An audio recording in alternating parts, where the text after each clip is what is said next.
Assalamualaikum warahmatullahi wabarakatuh. Melihat kenyataan itu, maka bisa disimpulkan juga bahwa lahan untuk bangunan masjid dan sekitarnya kelihatannya sangat terbatas. Bisa dikatakan lahannya sempit gitu ya, karena di situ berada di pojokan barat daya dari alun-alun Purwokerto. Nah, tentu saja ini berbeda dengan masjid di Banyumas. Jadi masjid di Banyumas ini lahannya cukup luas ya. Jadi oleh karena itu pintu masuk gapura masjid di sebelah timur ini bisa dibangun lurus dengan pohon beringin kurungnya. Ya, jadi pohon beringin kurung atau beringin kembar yang berada di tengah-tengah alun-alun ini kalau di Banyumas lurus ke barat dengan pintu gapura masjid. Nah, karena memang masjid ini termasuk luas kawasannya, maka tanahnya sebenarnya bisa dijadikan gitu ya, tempat yang sangat ideal ya di Kota Banyumas. Jadi pintu masuk ke arah masjid memang pintu utamanya dari sebelah timur. Nah, tetapi Masjid Banyumas ini, Nur Soleman sekarang, itu mempunyai pintu samping yang mengarah ke selatan, kemudian juga ada yang ke utara. Jadi tanah-tanah di sebelah masjid itu, di beteng, sebelah beteng selatan masjid, itu ditempati oleh penduduk. Ya. Begitu pula sebelah utara. Tapi sebelah utara yang lurus dengan masjid, di situ dibangun kemudian bangunan kantor urusan agama. Ya, jadi pintu sebelah utara memang kemudian ditutup ya. Salah satunya untuk dipakai pembangunan kantor urusan agama. Jadi dulu ada pintu masuk dari utara maupun selatan. Nah, kemudian juga ada pintu belakangnya itu ada dua. Jadi pintu yang selatan maupun pintu yang utara. Jadi pintu selatan biasanya dilalui oleh jamaah laki-laki. Jadi jamaah laki-laki melalui pintu utara, kemudian masuk dan masuk ke tempat wudhu laki-laki.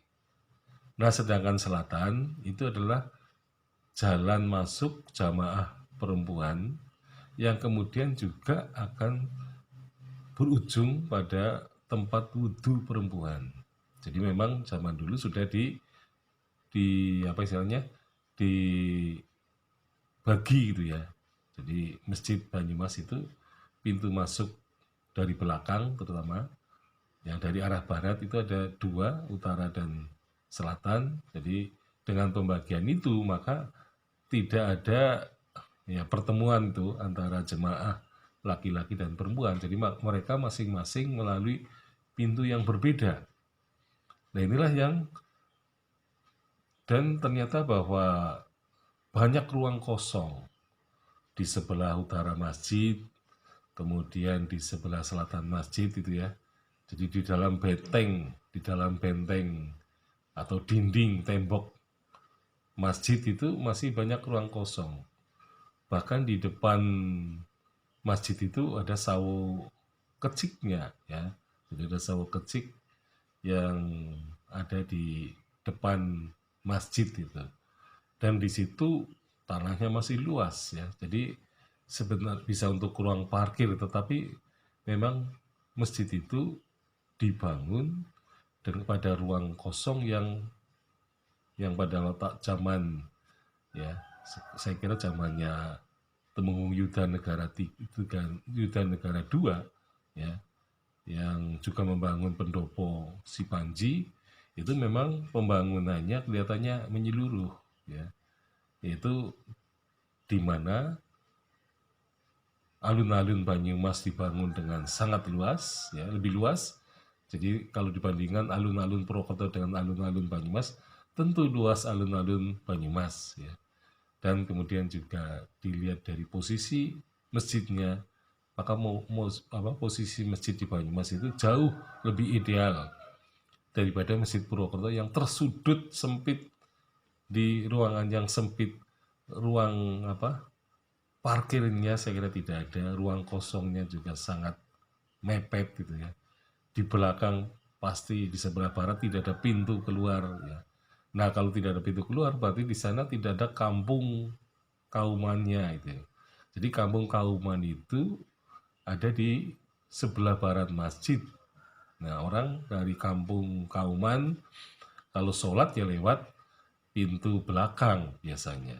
Jadi yang wanita lewat selatan, laki-laki lewat utara. Nah itu yang terjadi. Jadi memang kalau melihat Masjid Purwokerto memang lahannya itu sangat-sangat sempit ya. Dan nanti kita akan bicarakan lebih lanjut ya. Assalamualaikum warahmatullahi wabarakatuh.